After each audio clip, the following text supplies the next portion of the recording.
You can have anything you want. Universe is super giving. You want a fucking Ferrari, you can have it. If you want it, you can have it. If you're sitting there saying, oh, but I tried my best and I still didn't get it, you're lying. You didn't try your best. That is a fucking lie. The universe gives it to everybody who genuinely tries.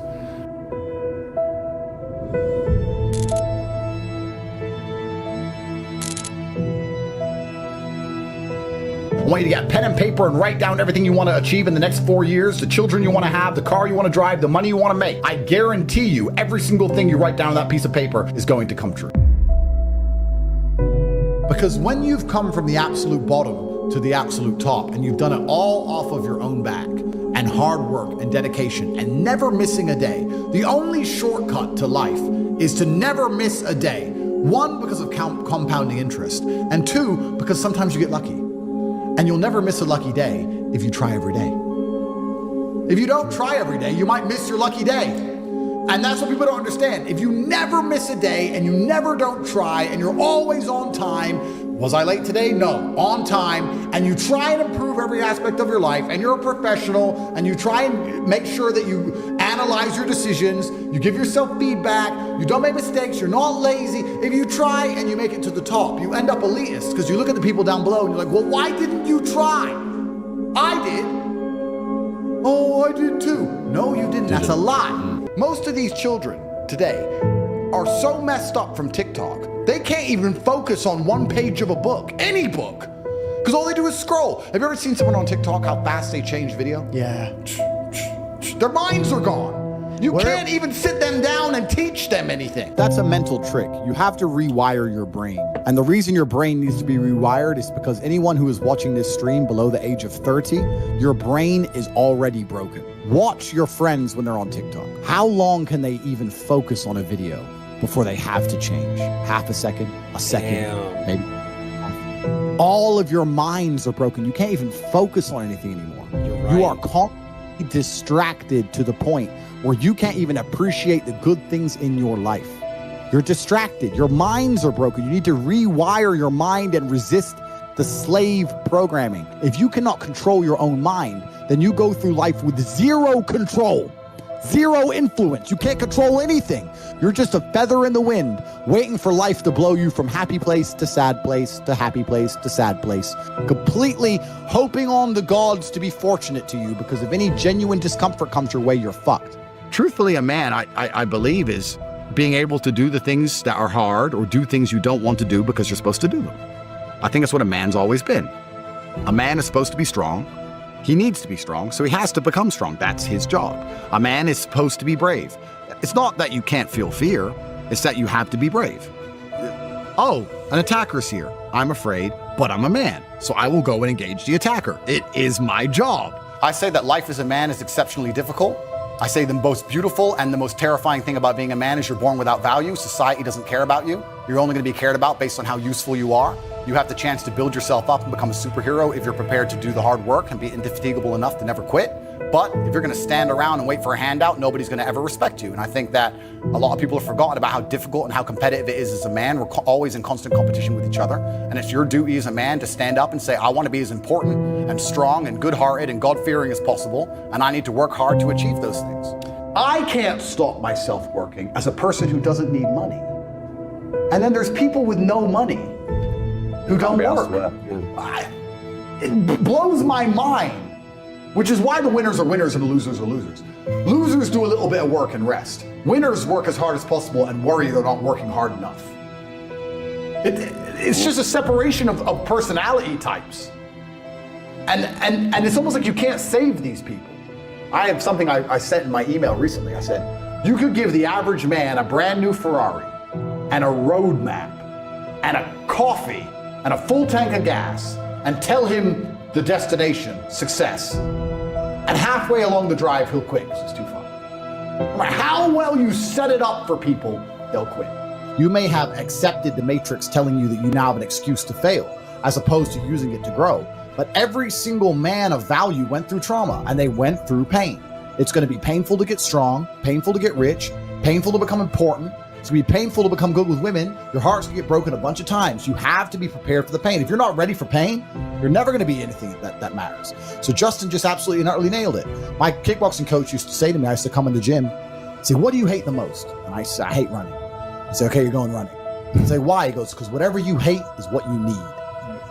Whatever you hate is what you need. I wanted to spar, bag work, pads, no problem. Running, I didn't want to run, but that's what you need. And that's what life's about. You're not going to be able to go through life avoiding pain and also becoming a man of quality.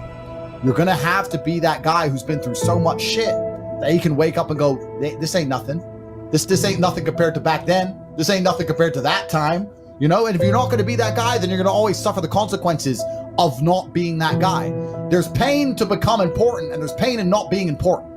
So you have to make a choice. So I think Justin absolutely utterly nailed it. I think his answer is even better than mine could be. You need to find something you're afraid of, find something that could hurt you, and go do it. And that's one of the great things about being young, right? You're basically superhuman.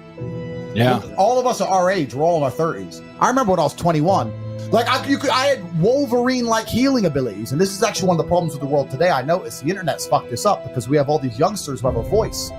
They all think they know something on Twitter and on the internet, these kids, right? When I was 23, 22, I didn't know shit. I'm 35 now. I'm one of the smartest men on the planet. And when I was 23, I didn't know shit. When you're 35, you're definitely going to still be a dumbass. So when you're 23 like you are now, you don't know anything. Your only attribute is the fact you have Wolverine-like healing abilities and you're not using it. Stop talking, start listening, get out there, get hurt, get the fuck back up. You should have no interest in what people think about you. That makes you insecure. And that is the largest psyop in history. To wake up and say, I'm not going to be successful. I'm not going to be strong. I'm not going to be interesting. I'm not going to go out there and test myself. And I'm not going to put honor on my last name because I would hate for people to think I'm insecure. I'm secure. So it doesn't matter if you think I'm a loser. And it doesn't matter if I am a loser. So I'm just going to sit at home and I'm secure. No, it's not insecurity. It's called duty to your last name and honor. And that's just another one of the many different tentacles inside of the psyop octopus, trying to snatch any motivation left from the masculine spirit. If I was a man who was unsuccessful and I hadn't met my physical capability or my financial capability or my mental capability or my spiritual capability, I would be insecure. I would sit and say, this is a failed version of who Andrew Tate could be. They're beyond saving because they're the worst thing you can possibly be, which is a quitter. Being a quitter is the worst thing you could possibly be. God himself can't make a quitter important because the only reason the place you're trying to get to has value is because it was difficult to reach. If everybody could reach it, there'd be no value. Value is linked to scarcity. The whole point gold is valuable is because it's not everywhere. If it was everywhere, it wouldn't have any value. The reason the place you're trying to reach is valuable is because people can't get there. So if you're the kind of person who quits, you're never going to get there. Quitters are the worst. You could give a quitter a map, a treasure map, and a hot air balloon. And say, it's going to take you right to the treasure. It's going to be a 7-day journey. Here's a sandwich. Yeah. And halfway through, they'll be like, oh, I'm cold. Yeah, you just said that, 7 days, nah. Yeah, and they'll quit. Yeah. Quitters will never make it. And there's a huge subsect of the populace who are basically simply quitters. I've never in my life seen anyone who's determined to get something not get it. I've never seen somebody who is determined in their heart to get something not get it. The universe and God is so giving and providing. People think it's difficult out here. I disagree. I've never seen someone wake up and say, nah, this is all I care about. This is all I want. Not get it. Everyone who thought that way in fighting was a world champion. Everyone who thought that way about money was rich. I've never seen anyone fail. Bro, I've seen people with no credit score and no job determined to get an R8 manage to get one on finance somehow. I've seen it. If it's all you want, you're gonna get it. You're gonna find a way to You're get gonna it. find a way. Yeah. People go, oh, I want this. If you wanted it, you'd have it. If you're gonna be a man who's gonna sit and say, I'm just sad, you are always gonna lose in competition to men like me. No. And there has to be losers for there to be winners. I am tired of sympathy. Sympathy doesn't work for anybody. I'm not going to sit here and be sympathetic for people who say they're too sad to try hard and be their best. Guess what? Perhaps I was sad every time I did exactly what I was supposed to do and trained anyway. Perhaps I was afraid when I fought anyway. Perhaps I was tired when I worked anyway. This is how you get ahead in life. I don't have a fucking ounce of sympathy for these people who sit here and say, well, I feel this way, so I can't. Then don't do it. Stay down there. The winners are at the top, and the winners at the top don't give a shit about how they feel. We wake up and we perform regardless of how we feel day after day. So if I'm going to ignore my own feelings, I'm certainly not going to take into consideration anybody else's. Yeah. Why am I going to ignore how I feel and make sure I'm constantly performing performing regardless flawlessly and then sit and go, oh, but he doesn't feel good, so he's allowed to fuck up. No, you are not. You're not allowed to fuck up to your ancestors or to God or to yourself. You have to perform.